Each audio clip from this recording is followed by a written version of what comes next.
Hi കൂട്ടുകാരെ, മിനിസ് കിച്ചണിലേക്ക് എല്ലാവർക്കും സ്വാഗതം. ഇന്ന് അരിപ്പൊടിയും ഗോതമ്പ് പൊടിയും കൊണ്ടുവന്ന നല്ലൊരു റെസിപ്പിയാണ്. ഇപ്പോൾ വീഡിയോയിലേക്ക് പോകുന്നതിന് മുമ്പ് വീഡിയോ കണ്ട് ഇഷ്ടപ്പെടുവാണെങ്കിൽ ലൈക്ക് ചെയ്ത്, ഷെയർ ചെയ്ത്, കമൻറ്റ് ചെയ്ത്, സബ്സ്ക്രൈബ് മറക്കല്ലേ. നമുക്ക് വീഡിയോയിലേക്ക് പോകാം. അരിപ്പൊടിയും ഗോതമ്പ് പൊടിയും കൊണ്ടൊക്കെയുള്ള ഒരു നല്ലൊരു റെസിപ്പിയാണ് ഇന്ന് കാണിക്കുന്നത്. അതിനായിട്ട് ഞാൻ 1 കപ്പ് ഗോതമ്പ് പൊടി എടുത്ത് വെച്ചിട്ടുണ്ട്. 250 കപ്പിന് 1 കപ്പ് ഗോതമ്പ് പൊടി, 1 കപ്പ് അരിപ്പൊടി, രണ്ടും ഒരേ കപ്പാണ്. ഇതിലേക്ക് ഒരു ടീസ്പൂണ് ബട്ടറാണ് ഇട്ടേക്കുന്നത്. നെയ്യാണെങ്കിലും മതി. ഇനി നമുക്ക് മിക്സിയുടെ ജാറിലേക്ക് 1/2 കപ്പ് തേങ്ങ എടുത്തിട്ട് കുറച്ചിരി വെള്ളം ഒഴിച്ചിട്ട് നല്ല ഒന്ന് ഫൈനായിട്ടൊന്ന് അരച്ചുകൊണ്ട് വരാവേ. 1/2 കപ്പ് തേങ്ങ എടുത്തിട്ടുണ്ട്. അതിലേക്ക് ഒരു 1/4 കപ്പ് വെള്ളം കൂടെ ഒഴിച്ച് നല്ല ഫൈനായിട്ടൊന്ന് അരച്ചുകൊണ്ട് വരാം. തേങ്ങ അരച്ചുകൊണ്ട് വന്നിട്ടുണ്ട്. ഇതിലേക്ക് ഒഴിക്കാവേ. നമുക്ക് 2 പിഞ്ച് ഉപ്പ് കൂടെ ഇടാം. 2 പിഞ്ച് ഉപ്പ് കൂടെ ഇട്ടിട്ടുണ്ട്. നമുക്ക് കൈ കൊണ്ട് തന്നെ ഇപ്പം വെള്ളമൊന്നും ഒഴിച്ചിട്ടില്ല, തേങ്ങയ്ക്കകത്ത് അരയ്ക്കാനുള്ള വെള്ളം ഒഴിച്ചിട്ടുള്ളൂ. നല്ലോണം നമുക്ക് ഈ ബട്ടറും മാവെല്ലാം നല്ലോണം യോജിപ്പിച്ചെടുത്ത് നമുക്കൊന്ന് എടുക്കാവേ. അപ്പം നല്ലോണം ഈ ബട്ടറും തേങ്ങായും എല്ലാം കൂടെ മാവിനകത്ത് യോജിക്കത്തക്ക വിധത്തിലകത്ത് ഞാൻ കുഴച്ചെടുത്തിട്ടുണ്ട്. നമ്മൾ ഉരുട്ടുമ്പോൾ ഇങ്ങനെ ഉരുള വരണം, പക്ഷെ പൊടിഞ്ഞും പോകണം. കണ്ടോ, പൊടിക്കുമ്പം പൊടിയണം, ആ പരുവാണ്. ഇത് നമുക്ക് വെള്ളം ഒഴിച്ചത് കുഴയ്ക്കണം. അപ്പോൾ നല്ലോണം മിക്സ് ചെയ്തിട്ടുണ്ട്. നമുക്ക് വെള്ളം ഒഴിക്കാവേ. വെള്ളം ഒഴിച്ച് നമ്മൾ ചപ്പാത്തിക്കൊക്കെ കുഴയ്ക്കുന്ന പോലും അത്ര ഇതായിട്ടല്ല, ഇച്ചിരി ഇതായിട്ട് അരിഞ്ഞ് നമുക്ക് കുഴച്ചെടുക്കാവേ. തേങ്ങ അരച്ച ജാറിലേക്ക് ഞാൻ വെള്ളം ഒഴിച്ചാണ്. ആദ്യമേ കുറച്ച് വെള്ളം ഒഴിച്ച് നമുക്ക് നോക്കാം, വെള്ളം കൂടി പോകല്ലേ. അപ്പോൾ ഞാൻ കുഴച്ചെടുത്തിട്ടുണ്ട്. ഒരു 1/2 കപ്പ് വെള്ളം കൂടെ ആയിട്ടുള്ളൂ. കണ്ടോ, കൂടിയിട്ടുമില്ല, കറക്റ്റ് കണക്കാണ്. കണ്ടോ, ഒത്തിരി ടൈറ്റ് അല്ലാതെ നമ്മളിങ്ങനെ കുഴച്ചെടുക്കും. നമുക്കിങ്ങനെ കൊച്ചു ഉരുളകളാക്കിയിട്ട് നമുക്കിത് ഫ്രൈ ചെയ്തെടുക്കേണ്ടതാണ്. അപ്പോഴത്തേക്ക് നമുക്ക് ഉരുട്ടത്തക്ക വിധത്തിൽ നോക്കണം ഇങ്ങനെ, കേട്ടോ. ഒത്തിരി വലുതുമല്ല, തീരെ ചെറുതുമല്ലാത്ത ഉരുളകളാക്കണം ഇത്. അപ്പം ആ പരുവാകണം. ഇങ്ങനെ എടുക്കുമ്പോഴത്തേക്ക് ഇങ്ങനെ കണ്ടോ, ഈ പരുവ്. നമുക്കിനി ഇതെല്ലാം ഒന്ന് ഉരുളകളാക്കാം. ചെറിയ ബോളുകളാക്കി നമുക്കൊന്ന് മാറ്റി വെക്കാം. അതുപോലെ കുറച്ച് മാവ് എടുത്തിട്ട് തീരെ ചെറുതാകല്ലേ, ഇച്ചിരി വലിപ്പമുള്ളത്, ഒത്തിരി വലിപ്പമാവില്ല കേട്ടോ. നമ്മൾ ഓണത്തിന് കളിയടയ്ക്കൊക്കെ ഉണ്ടാക്കത്തില്ല, അതേപോലെ ചെറിയ ബോളുകളാക്കി നമുക്കിനി ഇത് എണ്ണയ്ക്കകത്തിട്ട് ഫ്രൈ ചെയ്തെടുക്കാം. ഇതുപോലെ ഇത്രയും മതി കേട്ടോ, ഒത്തിരി വലിപ്പമാകല്ലേ. അപ്പോൾ നമുക്ക് ഇതുപോലെ എല്ലാം എടുക്കാവേ.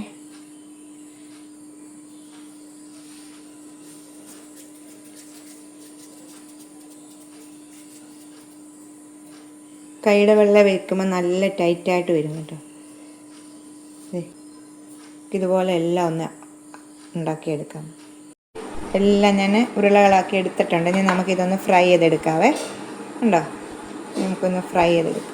ഒരു പാൻ അടുപ്പ് വെച്ച് ഓയിൽ ഒഴിച്ചിട്ടുണ്ട്. എന്നിട്ട് ചൂടായി വരുമ്പോഴത്തേക്ക് ഒരു സ്പൂണും കൊണ്ട് നല്ലോണം ഒന്ന് ഇളക്കി കൊടുക്കണേ. എണ്ണ നല്ലോണം ഇളക്കിയിട്ട് വേണം നമ്മൾ ഈ ബോളുകൾ അതിലേക്ക് ഇട്ട് കൊടുക്കാം. നല്ലോണം ചൂടാകട്ടെ. എന്നിട്ട് നല്ലോണം ഒന്ന് സ്പൂൺ കൊണ്ട് ഇളക്കിയിട്ട് കുറേശ്ശെ, ഞാൻ ഇത് 2ആയിട്ടാണ് ഇപ്പം വറുത്ത് കോരുന്ന എടുക്കുന്നത്.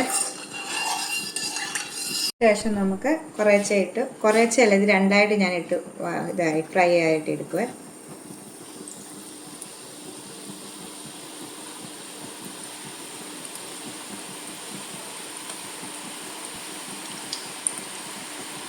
പകുതി ഇട്ടിട്ടുണ്ട്. ഇട്ട ശേഷം തീ മീഡിയത്തിലേക്ക് വെക്കണേ. ഇട്ട ഉടനെ ഇളക്കല്ലേ, 2-3 മിനിറ്റ് കഴിയുമ്പോൾ നമ്മളൊന്ന് ഇളക്കി കൊടുക്കണം.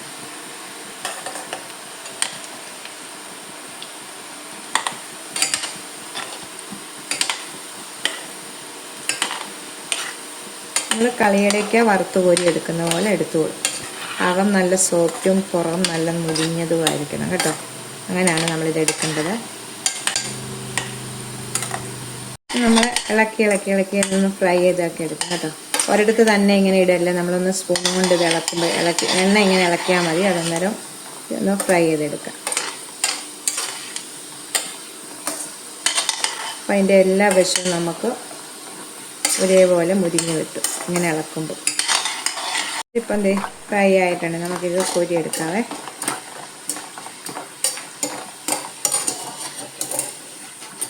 ഉണ്ടോ, ഇതുപോലെ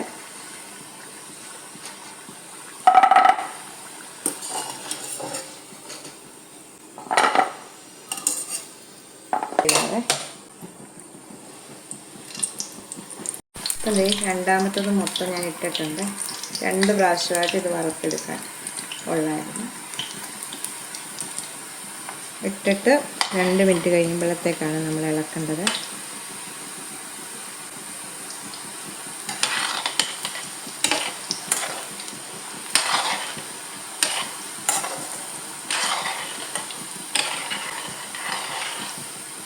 ഇങ്ങനെ ഇത് നമുക്കൊന്ന് ഫ്രൈ ചെയ്തെടുക്കാം. അപ്പം എല്ലാം ഫ്രൈ ആയിട്ട് ലാസ്റ്റ് ഇട്ടതോടെ ഫ്രൈ ആയിട്ടുണ്ട്. നമുക്കിതിവിടെ എടുക്കാവേ. മൊത്തം ഫ്രൈ ആണ്. ഇത് മാറ്റി വെക്കാം. നമുക്ക് ഒരു പാനിലേക്ക് 3/4 കപ്പ് ശർക്കരയുടെ പൊടിയാണ് ഇട്ടത്. ശർക്കര ഇല്ലെങ്കിൽ പൊടിച്ചിട്ട് ഇങ്ങനെ പൊടിയാക്കിയാലോ, അല്ലെങ്കിൽ 3/4 കപ്പ് ശർക്കര. ഇതിലേക്ക് ഒരു 1/4 കപ്പ് വെള്ളമാണ് ചേർക്കുന്നത്. ഇത് 1 നൂൽ പരുവമാകണം. ഇത് പാനിയായിട്ട് 1 നൂൽ പരുവം കേട്ടോ. ഇങ്ങനെ കയ്യെ പിടിക്കുമ്പോൾ ഇങ്ങനെ ഒട്ടത്തൊക്കെ വെച്ച് ഇങ്ങനെ വലിയത്തൊക്കെ, അത് ഞാൻ കാണിക്കാം. ഇത് 1 നൂൽ പരുവാകട്ടെ. അപ്പോൾ ശർക്കര തിളച്ച് വന്നിട്ടുണ്ട്. ഇത് ഈ പരുവമല്ല, 1 നൂൽ പരുവാണ് വേണ്ടത്. തിളക്കട്ട് നല്ലോണം. തീ കുറച്ച് വെച്ച് തിളപ്പിക്കണം, ശർക്കര കരിഞ്ഞു പോവും. അപ്പം 2 ഏലക്ക ഞാൻ ഇതേപോലെ ചതച്ച് ഇതിലേക്ക് ഇട്ടിട്ടുണ്ട് ശർക്കര പാനിക്കകത്തോട്ട്.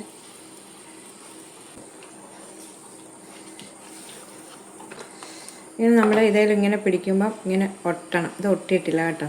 ഇതാണ് വരും. കാണിക്കാതെ നിങ്ങൾ. നമുക്കിനി ഇത് ഒരു ആയോ നോക്കാം കേട്ടോ. അത് ഇങ്ങനെ വെച്ചിട്ട് ചൂടാണ്.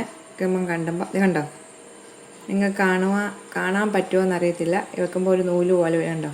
ഇത് 1 നൂൽ പരുവായിട്ടുണ്ട്. ഇനി നമുക്കിതിലേക്ക് നമ്മൾ ഫ്രൈ ചെയ്ത് വെച്ചേക്കുന്ന ആ ബോളുകളെല്ലാം ഇതിലേക്ക് ഇട്ട് കൊടുക്കാവേ. കണ്ടോ, തീ കുറച്ച് വെച്ചിട്ടുള്ള ഇതിലേക്ക് ഇട്ടിട്ട് നമ്മൾ നല്ലോണം ഇളക്കി ശർക്കര എല്ലായിടത്തും എത്തത്തൊക്കെ വെച്ച് യോജിപ്പിക്കണം ഇത് കേട്ടോ. എല്ലാത്തിലും ശർക്കര കോട്ടാകണം. അതുപോലെ നമ്മൾ നല്ലോണം മിക്സ് ചെയ്യണേ. അപ്പം നമുക്ക് 1/2 ടീസ്പൂണ് ചുക്കുപൊടിയും കൂടി ഇടാം ഇതിലേക്ക്.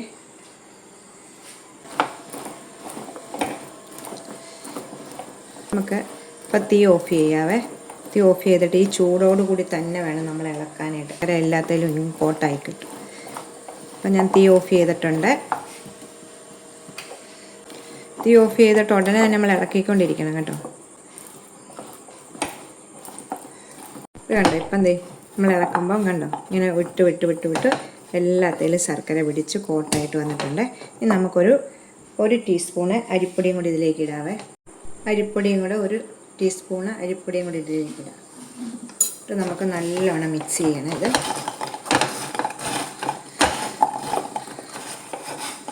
കഴിക്കാൻ നല്ല ടേസ്റ്റാണ് കേട്ടോ. ഇപ്പോൾ ഒന്നേ തൊടാതെ കിടക്കുന്നതാണ്.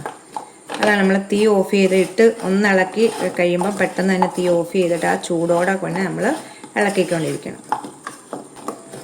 മതി. നമുക്ക് വേറൊരു പാത്രത്തിലേക്ക് മാറ്റാം. ഞാൻ വേറൊരു പാത്രത്തിലേക്ക് മാറ്റിയിട്ടുണ്ട് കേട്ടോ. ഇനിയിപ്പോൾ നമ്മൾ ആ പാനിനകത്ത് വെക്കേണ്ട കാര്യമില്ല. കണ്ടോ, ഇതിപ്പം നമ്മുടെ ശർക്കര വെട്ടിയൊക്കെ നമ്മൾ ഉണ്ടാക്കത്തില്ല ഏത്തക്കായും കൊണ്ട്, അതേ മോഡലാണ്. ഇത് മാവ് കൊണ്ട് നമ്മൾ കളിയടയ്ക്കാക്കാണ്. കളിയടയ്ക്കാക്കി ജീരകമൊക്കെ അരയ്ക്കുമല്ലോ. ഇത് അതൊന്നുമില്ല. സിമ്പിളായിട്ട് നമുക്ക് ഉണ്ടാക്കിയെടുക്കാം കേട്ടോ. ഇതാണ് ശർക്കര 1 നൂൽ പരുവം വേണം. അത് പ്രത്യേകം നിങ്ങൾ ശ്രദ്ധിക്കുക. പിന്നെ അരിപ്പൊടി ഇച്ചിരി ഇടുമ്പോഴത്തേക്ക് നമുക്ക് നല്ലൊരു ഇതായിട്ട് കിട്ടും. അതിനൊക്കെയാണ്. അപ്പോൾ എല്ലാവരും ഒന്ന് ട്രൈ ചെയ്ത് നോക്കണം കേട്ടോ. ഒത്തിരി മുരിഞ്ഞുമല്ല അല്ലോ. ഈ മധുരവും ഏലക്കാടയും നമ്മുടെ ചുക്കിൻ്റെ എല്ലാം നല്ല ടേസ്റ്റ് ഉണ്ട് ഇതിന്. ഇത് നമ്മളൊരു ടിന്നിനകത്ത് അടച്ചു വെച്ചാൽ കുറേ നാളൊക്കെ ഇരിക്കും കേട്ടോ, കേടാകാതെ.